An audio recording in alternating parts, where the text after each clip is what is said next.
Anne po'chog'ini tashlab yubormanglar qizlar. Mana bunday qilib po'chog'ini olib, ichiga asal solamizda, keyin buni yaxshilab yuzimizga qo'yamiz.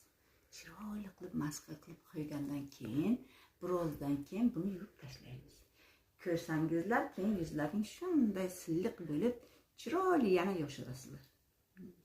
Mana shu bananni po'chog'idan asal solib, banan po'chog'ini tashlab yubormanglar. Asal solib mana qilib maska qilamiz.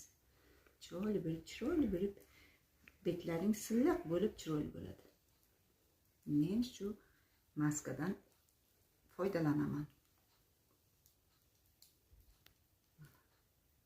Meni o'zimni yoshim bir kam 60'da, lekin yuzlarimni faqat men parvarish qilishni yaxshi ko'raman.